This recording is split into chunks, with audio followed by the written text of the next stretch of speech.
Alright, Giants fans, it's been a little bit since all the news that came up where you guys could not get Aaron Judge, and on top of that, you could not sign Correa because of a medical issue, which honestly probably saved you guys in the long run. I know your offseason does not seem like the one that you wish you could have had. You wish you could have signed one of those free agents, but I gotta ask you, right, straight off the bat, do you think this multiple signings that Zadie has done in the last couple of weeks kind of makes up for the offseason? Like, what has to happen for it to be made up? Do you guys have to do some trades? Do you guys need to build around pieces of your lineup? What needs to get done? Today I kind of just want to talk about all the pieces that were added this offseason so far. It is Christmas Day. Merry Christmas or Happy Hanukkah if you're celebrating, but I hope you guys had a great holiday. Besides that, I just kind of want to talk about all the pieces that has been signed and if this truly makes up for the failure of getting all your superstars. Now, I'm gonna be straight up with you guys. I don't think it makes up for the failure of not being able to land these superstars, but I mean, you can't really predict stars wanting to sign elsewhere. I mean, Trey Turner wants to go to the Phillies just because he wanted to be with Bryce Harper and that team, and Aaron Judge just went back to the Yankees because Aaron Judge wants to be a Yankee for life. At the end of the day, the Giants tried, right? They tried their hardest, and that's what happened when they tried to get Correa. Now, Correa is a whole nother situation just because his physical came back and it just wasn't what the Giants were looking for. And hey, people could say they got cold feet, but hey, look at what the Mets are doing right now. I made a video on it already. I mean, the Mets, I'm sure they'll get their deal done, but they have the same concerns that the Giants had with Correa. Even though you didn't get any big superstars, I think the Giants got a lot of role players that would fit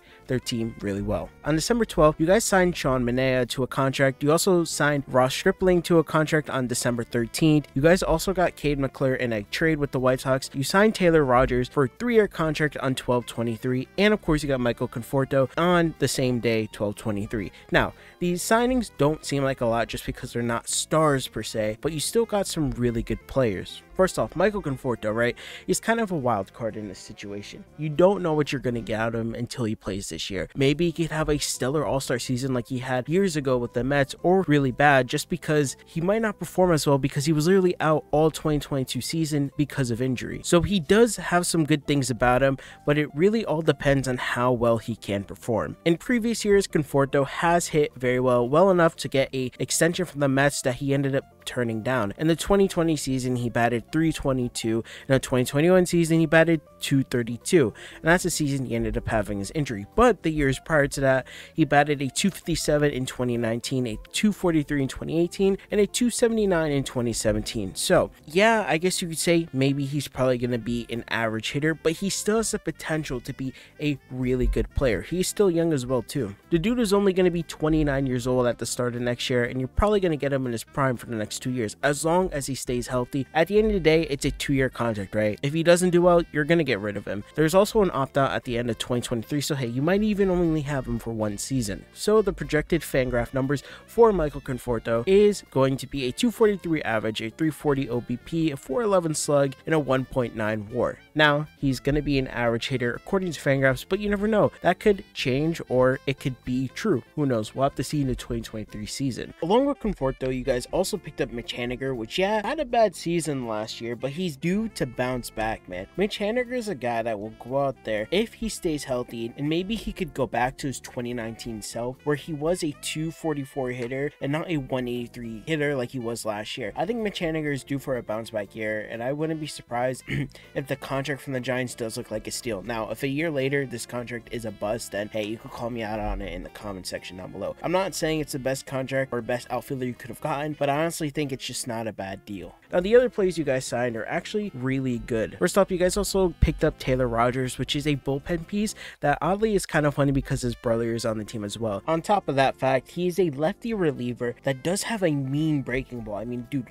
look at his slider. That thing is perfection. Gonna be efficient. He might be your 8th or 7th inning guy. He's gonna be that guy that sets up your real closer. He's not bad for a bullpen piece and actually ranks really high in the reliever position. Taylor Rogers, according to Fangraphs, ranks 12th overall in power ranking. That's pretty good for a reliever. On top of that, you guys still have Doval, which has been a really good reliever for you guys. But you guys did pick up some starting pitching as well with Sean Manaea and Ross Stripling. Ross Stripling is someone that has been in talks of being traded for a very long time, even though the Toronto Blue Jays were a wild card team last year and they didn't really know if they were going for it. But this is someone that was a really underrated pitcher underneath people like Carlos Rodon and stuff like that, that were the big pitchers in this free agent market. But Ross Stripling was someone that was really heavily talked about about this offseason. Last year in Toronto, Ross Stripling had an ERA of 3.01, which is pretty good if it put 3.11, and a WAR of 3.1. If he could produce at least a little bit of that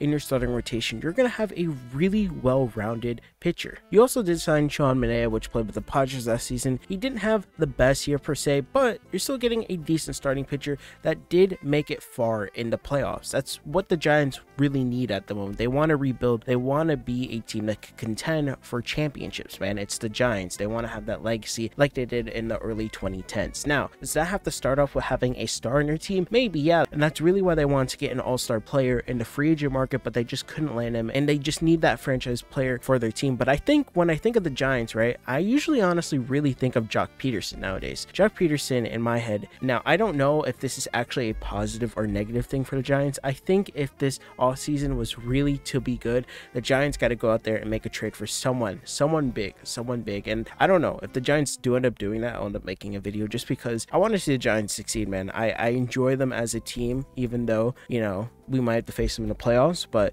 I enjoy watching the Giants, and the fans there deserve it, man. The Giants fans always show out, man. They're always going to be there for a team. They really thought they were going to land a star this offseason, but they didn't. But who knows, maybe next year they could get someone like Ohtani. But with that all being said, I'm really excited to see what the Giants can do next season. A lot of people think they won't even make the playoffs. They'll just be like another team that goes sub 500, even below 500. I don't know. What do you guys think? Do you think Zadi deserves the hate for what he was getting from Giants fans because he could not land a free agent or anything like that? Or do you guys appreciate him in his first year or two with the Giants? I don't know. What do you guys think? Let me know in the comment section down below. Thank you guys for watching. My name is Joe, aka I'm Hitch on some channels. Make sure you subscribe and like the video. Have a good one.